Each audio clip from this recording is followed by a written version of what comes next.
Allahumma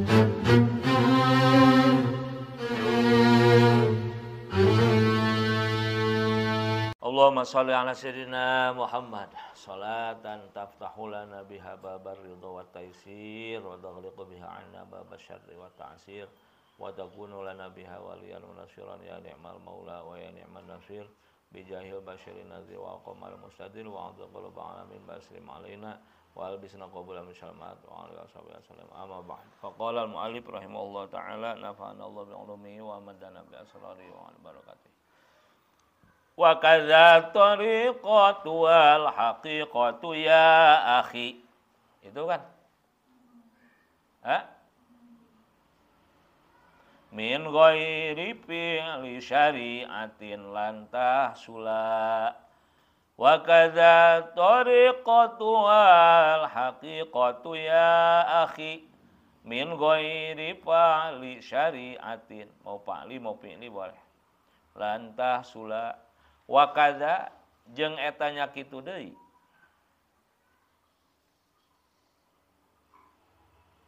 At-tariqatu ari tarekat atawa tasawuf wal haqiqatu jeung hakikat atawa tauhid ya akhi he dulur kaula.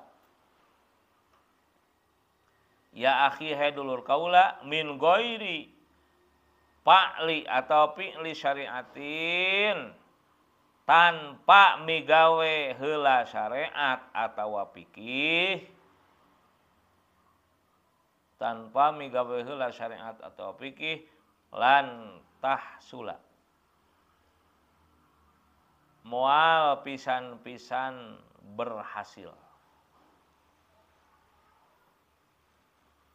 Wa kadza jeung eta nya kitu deui at-tariqatu ari tarekat atawa tasawuf wal haqiqatu jeung hakikat atawa tauhid ya akhi he dulur kaula min ghairi fi'li syariatin tanpa migawe heula syariat atawa fikih lan tahsula maka moal pisan-pisan berhasil. Ayo baca 3 kali. Wa kadza tariqatu wal haqiqatu ya akhi min ghairi fi'li syari'atin lan tahsula. Wa kadza jeung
ya.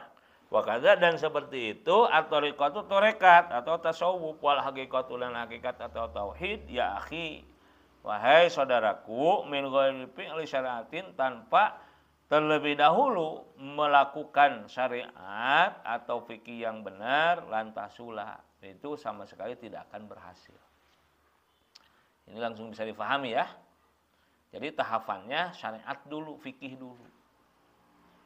Dari mulai bab toharoh, bab bersucinya yang benar, wudunya yang benar, ya ada mandi junubnya yang benar, kemudian sholatnya, rukun ubudiyahnya, Nah, sholatnya yang benar, fardunya ataupun sunnahnya, zakatnya, saumnya yang benar, ibadah haji yang benar, munakahahnya, nikah dulu, nikahnya yang benar, ya.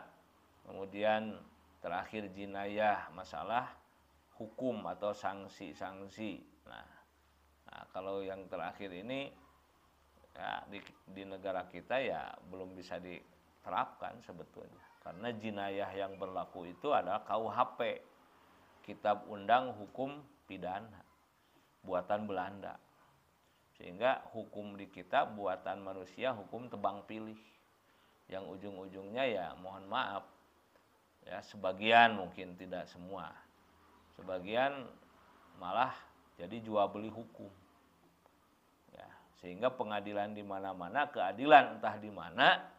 Nah, karena maju tak gentar membela yang bayar, bukan membela yang benar. Kalau nggak punya duit, walaupun benar ya harus jadi salah. Walaupun salah, kalau banyak duit dianggap benar. Itulah realita hukum dunia.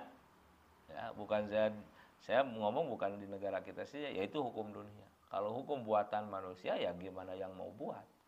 Kadang-kadang seperti pisau atau golok, tajam ke bawah, tumpul ke atas. Ya. Nah, sekarang kalau mencuri aja potong tangan dengan syarat, tapi nggak begitu mencuri potong, enggak, ada syarat, ada aturannya.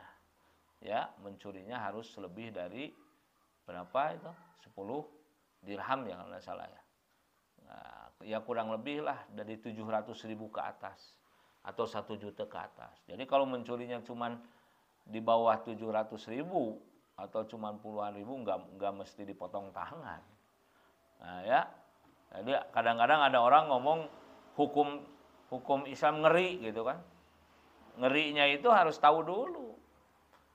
Masa nyuri sandal jepit dipotong tangan? Ya enggak lah. Sandal jepit berapa? 10.000 juga enggak. Ya.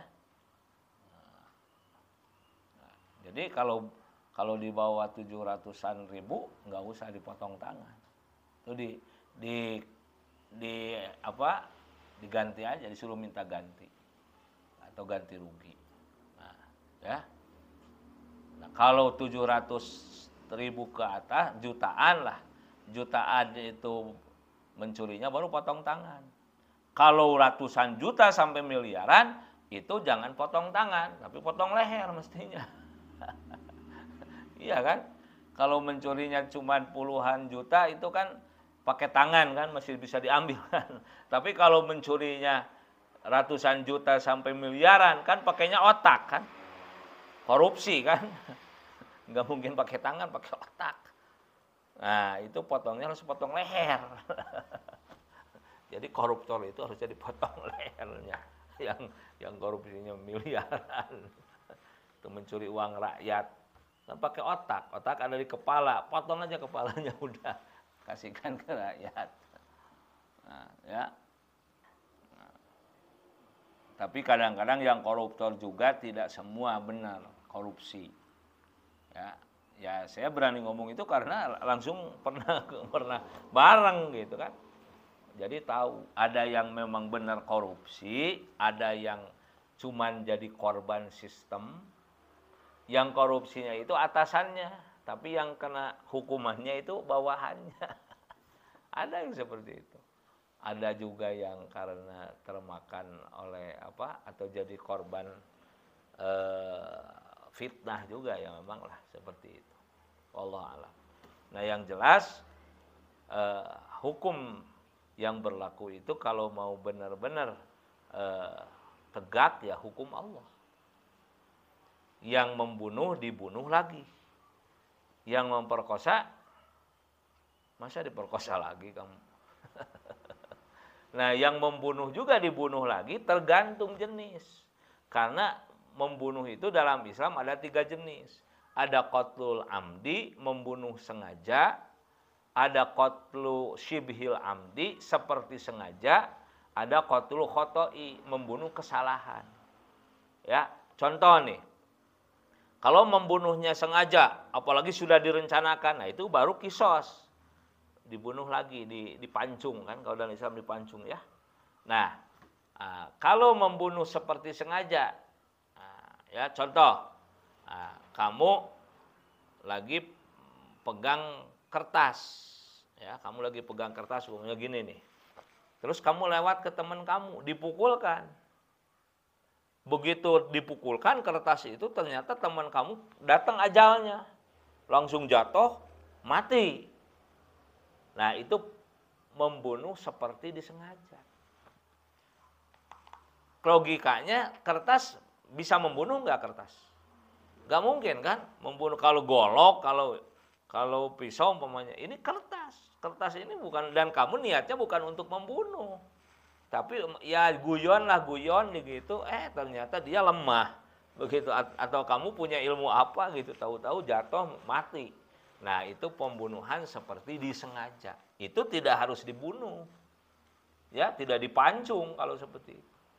Nah atau contohnya ada qatlu khoto, pembunuhan salah, mau nembak burung, tahu-tahu si Maulana terbang, gitu kan? Ini kan yang dibidik ini burung nih. Si Maulana kalau terbang si Maulana, pas itu senjata apinya dibekaskan, ditembakkan, yang lagi terbang itu si Maulana itu lewat, kena sama dia, nah, akhirnya jatuh. Ya, jatuh pas didatengin, kamu Maulana? Iya saya. Kena ya? Iya kena. Ya udah kamu mati ya? Iya mati saja saya karena kena gitu kan kata si Maulana. Ya matilah mungkin gitu. Akhirnya mati. Nah itu pembunuhan salah. Yang dimaksud membunuh burung, tahu-tahu kenanya ke orang. Nah itu tidak mesti dipancung, ya. Enggak langsung bunuh lagi, enggak. Ya, enggak. Karena saya niatnya menembak burung. Kenapa kamu Maulana kok terbang gitu kan? Nah, kata si Maulana, ya saya lagi eksperimen katanya. Ternyata bisa terbang gitu kan. Nah, itu pembunuhan kesalahan. Jadi enggak harus dipancung dibunuh lagi, ada aturannya ya. Nah, jadi sekali lagi kita simpulkan bahwa tahapan yang benar itu adalah pertama syariat dulu selesaikan. Nah setelah syariat masuk tahap keduanya torekat tasawuf, ya. Nah barulah setelah syariat dan torekat, fikih dan tasawuf ini digabungkan, nah maka nanti sampai kepada hakikat tauhid yang benar, yang buahnya itu adalah ma'rifat, ya.